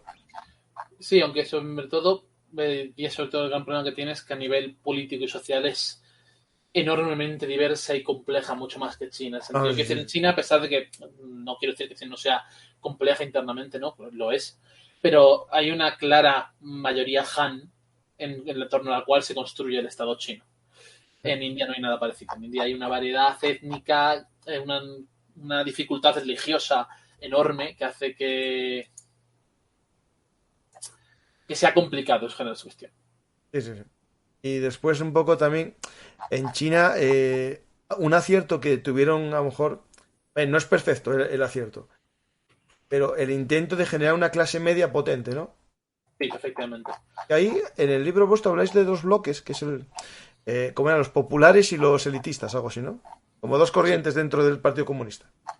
Sí, efectivamente. Aunque eso mi compañero Ángel se lo podría explicar más. Sí, pero me suena ese tema, ¿no? Es decir, sí. Los que, digamos, a lo mejor están a favor un poco, bueno, de una aristocracia más potente y otros aumentar la clase media. Claro, al final si China consigue una clase media de 400 millones de personas, el consumo interno que generaría eso sería increíble. Sí, sin duda. De hecho, en buena medida ya está en marcha, es un proceso que es un proceso que está muy vivo en ese sentido y que es importante ver cómo evoluciona en los próximos años. Uh-huh. Y hablamos mucho de geopolítica, ¿no? Y todo esto, pero y de China internamente, porque claro, aquí hablamos de China, 1.300 millones, depende de las estadísticas, no están muy claras, 1.300 millones, casi la mitad de la población, o un poco más, vive en la costa, digo la costa, a ver si me entiendes, las provincias más o menos costeras, y el resto, pues bueno, digamos, están siendo un poco no olvidados, porque hay desarrollos, ¿no? Hay intentos del gobierno de desarrollo, pero eso le puede generar a China algún problema a un medio plazo, es decir, la diferencia de vida dentro de un partido, de un estado supuestamente comunista en el que todos son iguales. Bueno, digo supuestamente, ¿no? Ya. Sí, no, sí, quiero decir, es como los matices son importantes en ese sentido, ¿no? Quiero decir, la sociedad china tiene muy poco de comunista. No. Un país, dos sistemas. Sí. Y bueno, también es la referencia de eso a Hong Kong y cómo ha cambiado todo también en los últimos años, ¿no? Desde esa revuelta de Hong Kong y la supresión de la misma que tuvimos hace... ¿Cómo pasa el tiempo, por otra parte, no? Creo que fue ya en el año 2019 y todos los procesos de cambio que se han producido dentro de la propia región de Hong Kong desde entonces. Ahí es verdad, hablando de eso, por ejemplo, de Tiananmen hablamos y tal. ¿Hay algún, digamos, miedo interno a algún tipo de revuelta? Es decir, algo que puede pasar, es decir, que a la gente no le aseguran un nivel de vida como el que parece que están teniendo, eso puede llevar o sea, tienen un miedo a algún tipo de revolución Sin interna. ningún tipo de duda, el gobierno chino tiene un miedo enorme a que, primero, que se repiten los errores de la URSS y se produzca cualquier tipo de colapso. Y segundo, a romper el pacto social de la protección no protesta. Aparte, no hay, en los medios de protesta en China son escasos y más centrados en cuestiones locales que en cualquier otra cosa. No, desde luego no en una búsqueda de un cambio de gobierno general, de ningún modo. A cambio de ese progreso económico. Ellos hay un acuerdo, por así decirlo, está ese contrato social de nosotros garantizamos que sigue el progreso económico. Puede haber vaivenes, ¿no? Es decir, se acepta un cierto grado de alteración, depende, porque no, al fin y al cabo se comprende que no todo puede ser siempre perfecto, ¿no? Ujú. Pero o sea, ahí ese contrato social entre la población china y el gobierno de nosotros damos crecimiento económico y seguridad y estabilidad a cambio de que nos permitáis todas las seguridades de ser un gobierno autocrático y demás. Sí. Básicamente, es decir, os aseguramos el pan, os aseguramos el Huawei y el Xiaomi y las libertades políticas dejarlo para otro, que es básicamente lo que a Estados Unidos le alejó de China. Es decir, hubo un momento, y pasó con Rusia también, y con Rusia esos años 90, ¿no? En la caída de muro, Yeltsin, hubo como un flirteo interesante, ¿no? O apasionado entre Estados Unidos y Rusia, en el que, bueno, incluso mandaron a teóricos liberales para enseñar la economía capitalista, incluso los principios democráticos a Yeltsin y tal. Y pues bueno, llegó otra forma de ver el sistema ruso, ¿no?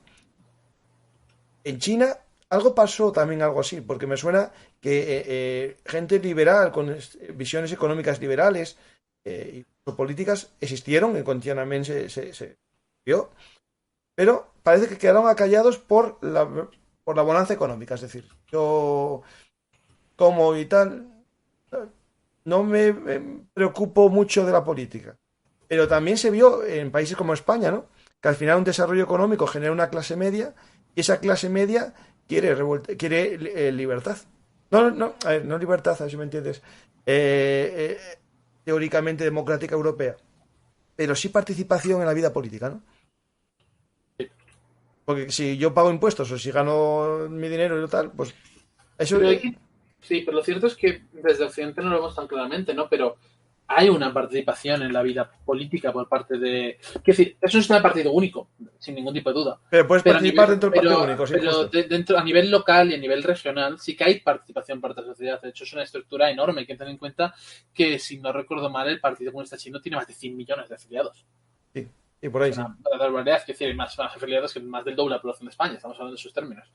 Y por tanto sí que hay una participación más activa por parte de la población que más es de cierto modo más voluntaria, menos pasiva, en el sentido de muchas veces es ya sabes, ¿no? Al fin y al cabo, incluso el votar a veces llega a ser una cuestión más pasiva, simplemente pues de vez en cuando vamos a las urnas Sí, bueno, y sí. votamos lo que sea más o menos conveniente según nuestras propias tendencias, ¿no? Pero De hecho, sobre Xi Jinping fue gobernador en una región, ¿no? Y para dar su salto, digamos, bueno, en la política interna, hizo una campaña en contra de la corrupción y se puso sí, mano dura. Al final es porque hay ciertos sistemas electivos. Es decir, si tú te preocupa mucho la opinión interna de tu provincia, es porque de alguna manera en este sistema de elección dentro del Partido Comunista existen bloques y hablamos de ellos. Eso es cierto. Y claro, el problema es que si va bien la economía y la economía va bien China, ¿cuánto necesita para crecer? es una pregunta mágica. No, porque España con un 2% tirábamos voladores y China creo que es el 10 o el 12 o el 15, algo así.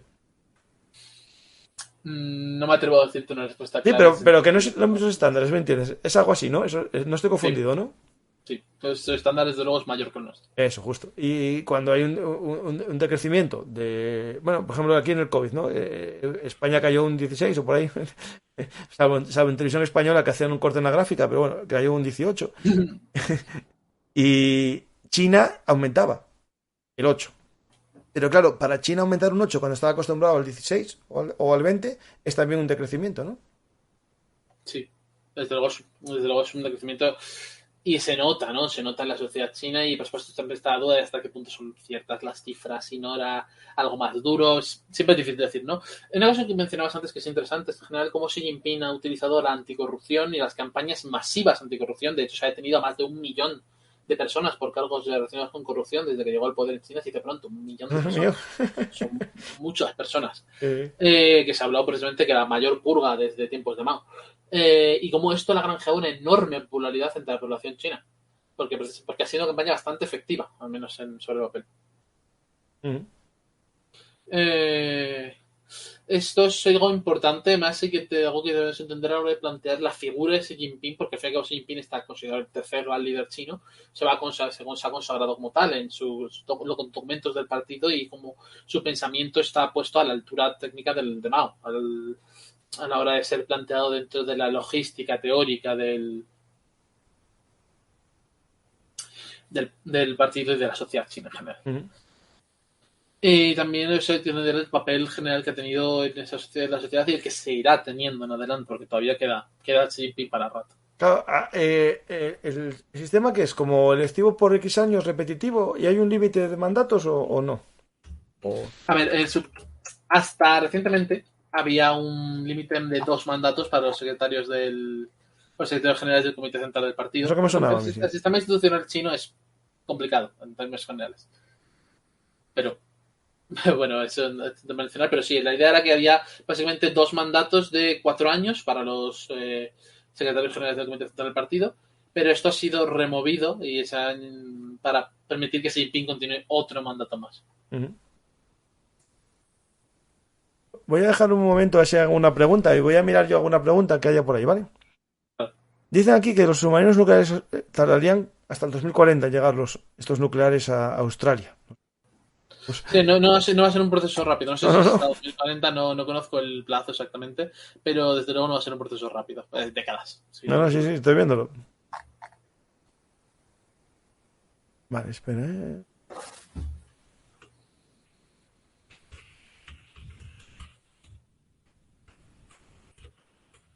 ¿Con qué flota cuenta España? Ah, bueno, hablan de la Micronesia española, si tenemos algún derecho a ello. ¿Vais a hablar de cómo es esta ya? ¿Cómo van los roces con Japón? Esta también.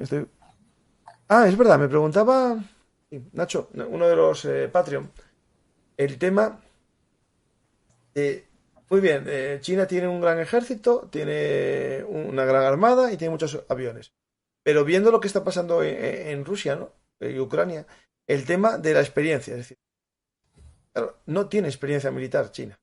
Que tiene la de Vietnam, que le salió muy mal, y ya nos tenemos que ir en el tiempo a la Segunda Guerra Mundial, que es una guerra defensiva.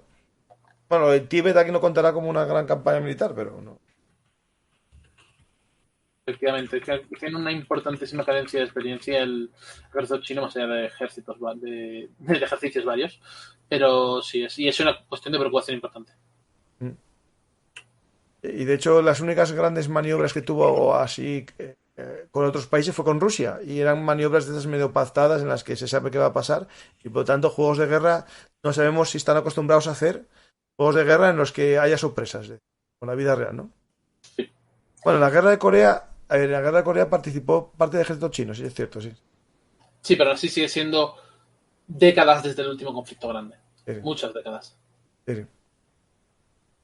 Sí, de hecho fue bueno, el gran empujón, pero le salió mal porque el contraataque americano casi los llevó a la frontera con China. Sí. O sea que tampoco nos vale como No, pero referencia. fue un rifirrafe de 3 años. Esperemos que Ucrania sea un poco más breve, aunque sea, al menos esperar eso. Sí, no, pero largo va a ser, Pero ya te digo yo. Pues a ver si hay alguna pregunta más de las más de 100 personas que están por ahí. ¿Los servicios de inteligencia chinos son relevantes, intransigentes, mediocres o algo a tomar con pinzas? En lo que se refiere a la recolección de inteligencia, se habla de que son probablemente el mejor servicio de inteligencia del mundo. Solamente en el ámbito de la recolección de inteligencia. En el ámbito de llevar a cabo operaciones o cualquier tipo de cosas, entonces ya es muy diferente. Pero a la hora de la recolección de inteligencia se dice que es el que tiene la red más amplia del mundo.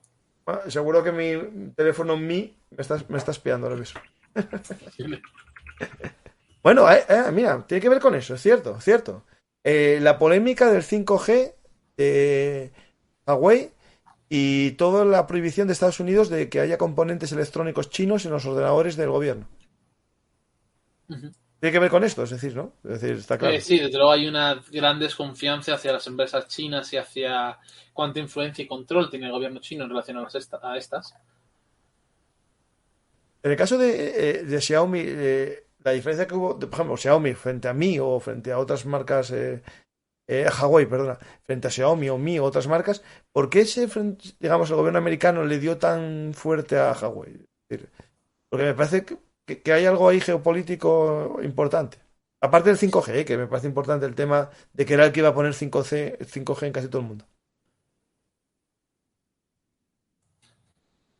Siempre es una cuestión, digo, hay una carrera por las por las nuevas tecnologías, ¿no? Es una carrera continua, son nuevas, obviamente ya. El 5G ya no es una nueva tecnología, en realidad es una tecnología del presente. Pero sí que hay una disputa general por estas tecnologías y por quién crea las infraestructuras, quién crea las redes y cómo se manejará de cara al futuro todos estos ámbitos. Y sobre todo, no solo por el hecho de quién tiene el control de es la influencia que corresponde al desarrollo de estas infraestructuras, ¿no? Sino también en relación al cómo se plantea las utilizaciones secundarias que montan estas tecnologías. El 5G siempre se habla pues eso, como tecnología que puede permitir un mayor grado de control a China en relación a lo que es el ámbito de la colección de inteligencia, porque al fin y al cabo la hiperconexión entre todas las cosas puede facilitar este proceso. Es obviamente algo que podemos discutir hasta qué punto es cierto, una proporción más o menos legítima o no, hasta qué punto es más miedo que realidad, hasta qué punto siempre es un debate abierto, ¿no? Pues hablando de debate, voy a generar uno que es, Claro. nos pasó con Rusia, ¿no? Es decir, Rusia, bueno, ya saldrá alguno y pondrá banderas de invasión y tal, y me dirá muchas cosas, pero algo que se está viendo un poco en este conflicto de Ucrania es el tema de que muchas expectativas que se tenían sobre el ejército ruso, sobre sus avances tecnológicos, sobre su capacidad, al final quedó, no digo en agua de borraja, sino en que de lo que tienen de alta calidad tenían poco. Y puede pasar lo mismo con el tema chino. Preguntan si es un gigante con pie de barro, es decir, si al final puede tener un gran ejército, pero realmente lo que estamos viendo es solamente lo que enfocan en los desfiles y el resto del ejército no tenga una calidad, digamos, ni de segunda. Yo aquí también quiero siempre tengo una opinión polémica en este sentido, ¿no? También está muy bien, o sea, tiene mucho, hay pie a hacer crítica a la capacidad militar rusa que ha demostrado en Ucrania y demás, ¿no? Pero y desde luego había unos errores de planificación No, notables, gordísimos, digo yo. sin ningún tipo de duda, pero también hay que tener en cuenta que no tantos ejércitos del mundo tienen capacidad de llevar una operación del calibre de lo que está haciendo Rusia en Ucrania, de ningún modo. No, no, España te digo Y yo que no. desde luego España no, y sinceramente la mayor parte de los países de Europa no. Sí, sí. Y mucho menos que este funcione mínimamente de manera debida. Entonces, las críticas a Rusia son totalmente legítimas, en el sentido de simplemente, obviamente en todos los aspectos, ¿no? Pero me refiero aquí en el sentido meramente de lo referente a cuán capaces o poco capaces son. Pero lo cierto es que siempre es una crítica. No, hay siempre una frase que a mí me viene mucha cabeza. Rusia nunca es ni tan fuerte como parece ni tan débil como parece. No es ninguna de las dos cosas. Nunca es el demonio. No, que va a yo estoy acabar con el contigo, no, mundo, yo estoy contigo. No, eso pero es tampoco es nada.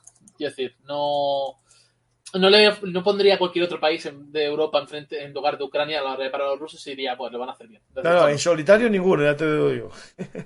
En solitario ningún país europeo. En conjunto sumados, ahí Sí, por supuesto, claro, ahí está. es un tema diferente. Ahí están las banderas de liberación. Sabía yo que iba a poner Asgón, ya sabía yo que las ponía.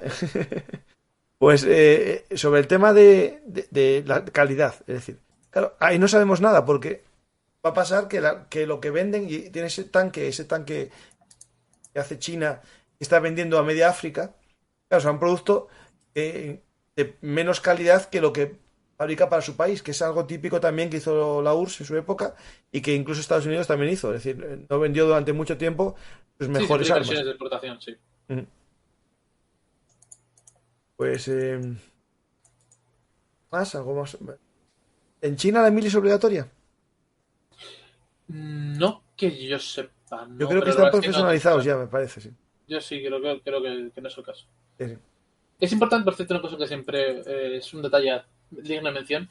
El ejército chino, el PLA, no es el ejército del Estado chino, es el ejército del Partido Comunista Chino.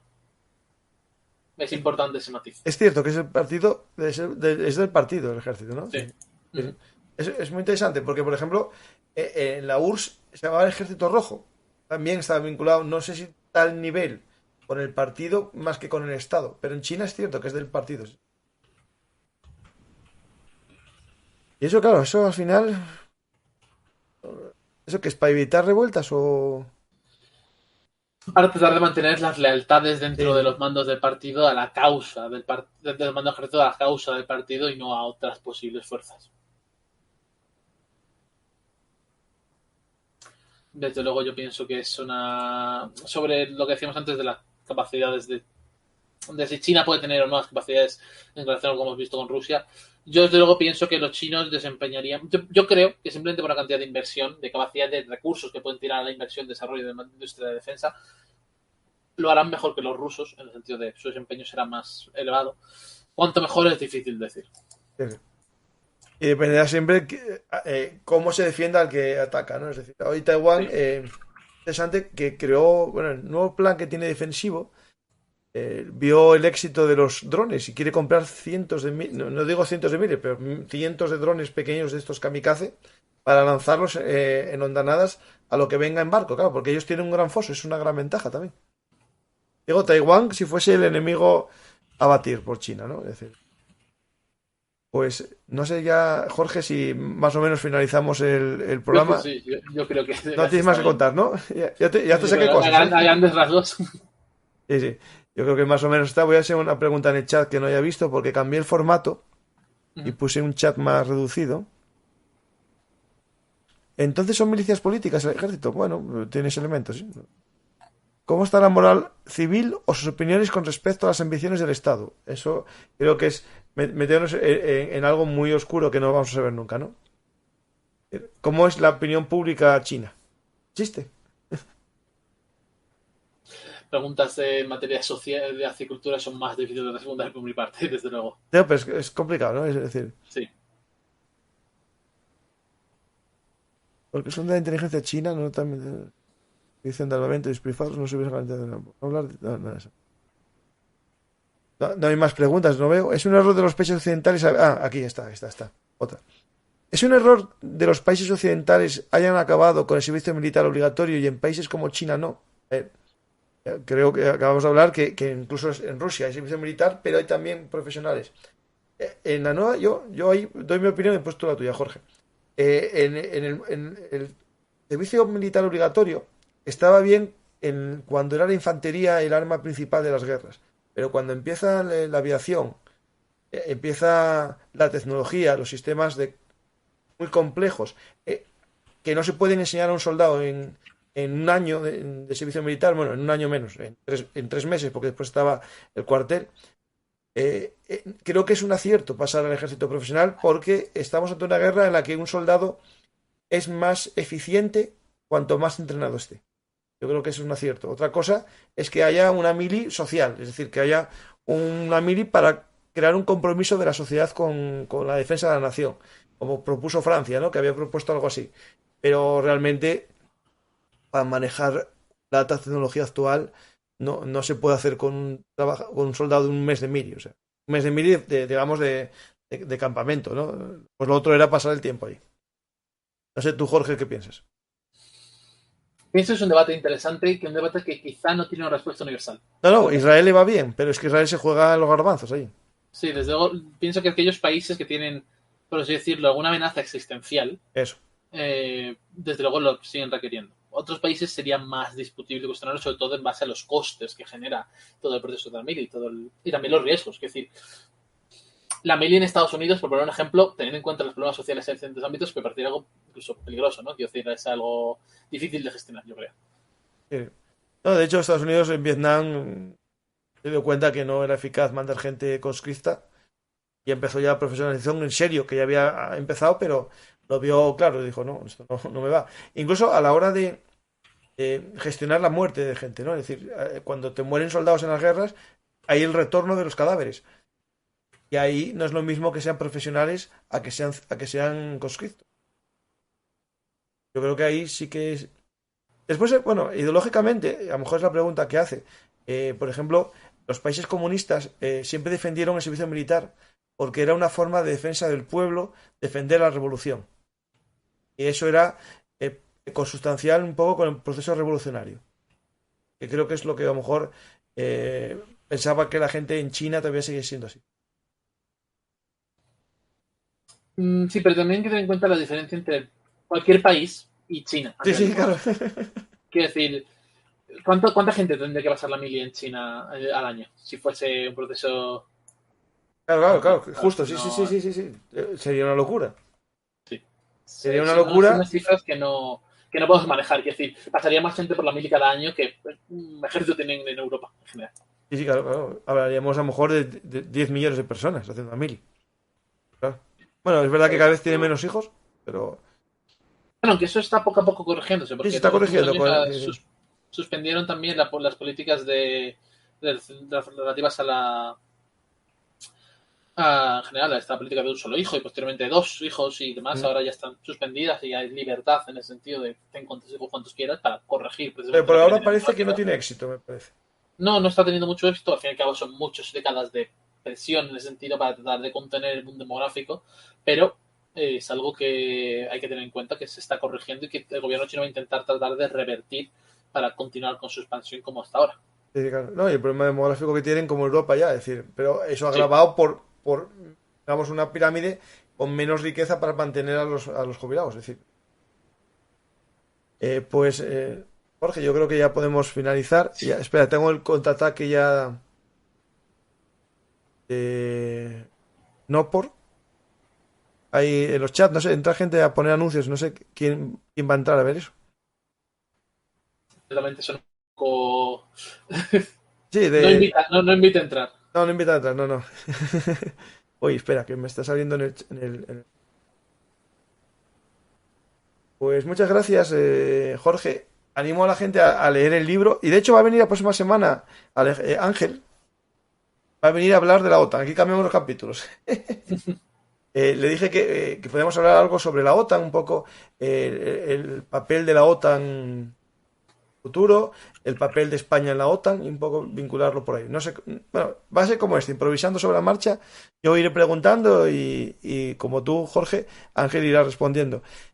Y después, cuando quieras, esta es tu casa. Si quieres un día hablar del Mediterráneo, del Sahel, lo que quieras, de Mauritania, que me preguntaron los mecenas qué está pasando en Mauritania. No sé si puedes decir algo si sabes del tema, porque Mauritania en particular no sabría decir. algo está pasando, porque al parecer le afecta lo de la relación entre Argelia y Marruecos. Me parece. Voy a ver si Sí, desde luego están afectados por esta cuestión de Sahara Occidental, siempre ha sido relevante para Mauritania, ¿no? Y por lo tanto tienen el efecto. Siempre, cualquier paso pasa a sus vecinos del norte, pues les afecta. Y después también creo que afecta el tema, si que lo busqué hoy, porque me llamó la atención, no me había enterado de nada, el tema de los cereales.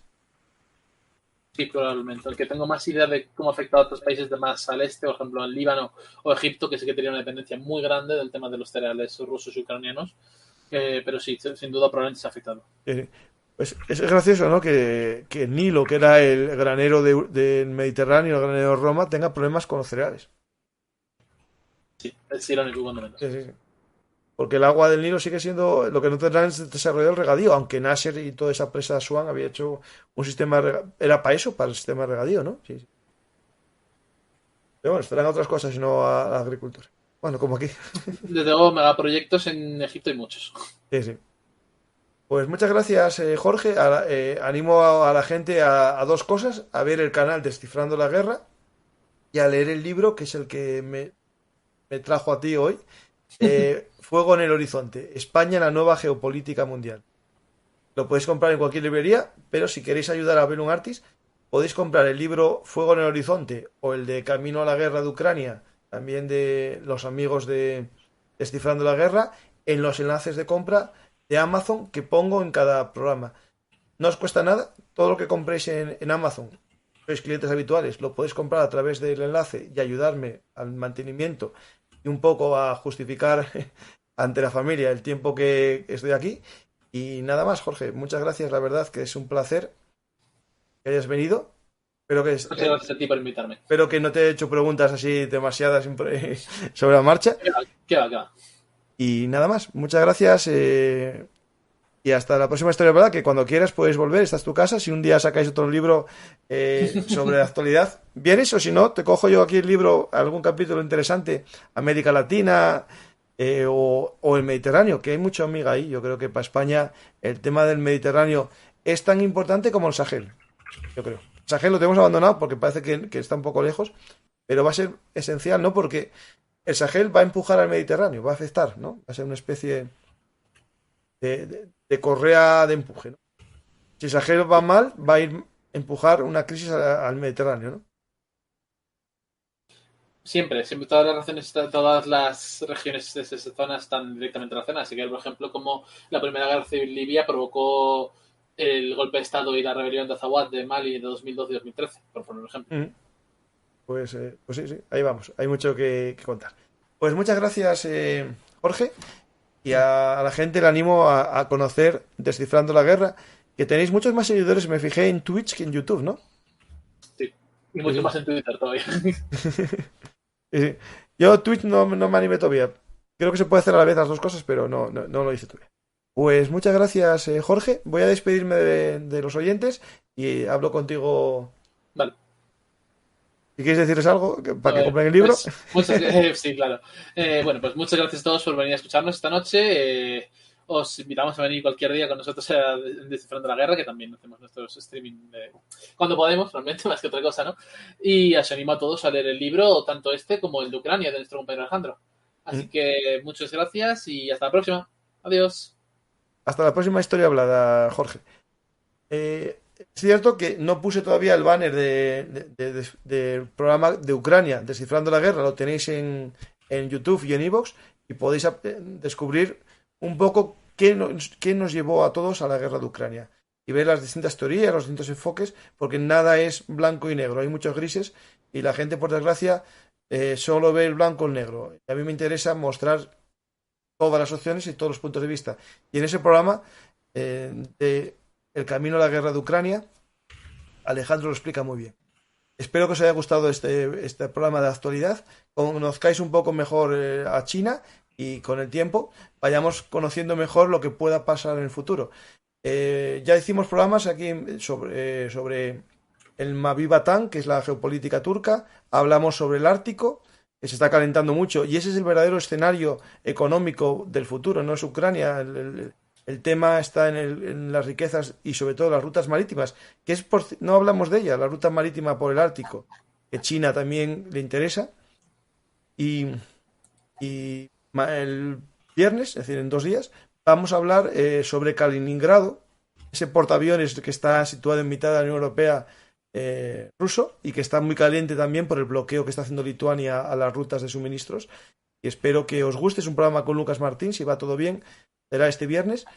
Y espero que os guste. Si es así, como le deis a me gusta, es gratuito, no cuesta nada. Dicen los compañeros del chat que por favor que la gente dé más a me gusta, y yo también lo pido. Es gratuito, que dejéis un comentario y si os gusta mucho, lo compartáis en vuestras redes sociales. Y también, si queréis, podéis invitarnos a un café en nuestro sistema de micromecenazgo en patreon.com/Bellum Artis. Voy a finalizar con una cosa que descubrí, a ver si me queda chulo. ¿Funciona?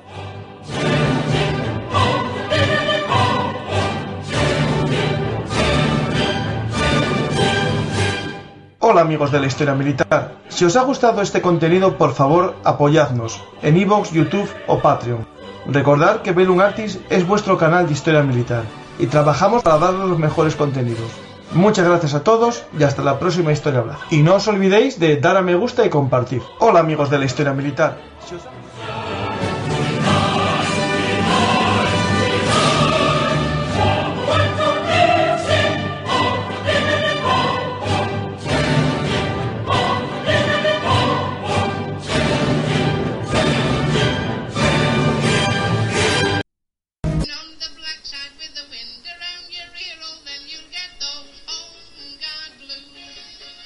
Ya sabéis, Bellum Artis, Historia Militar, es historia hablada.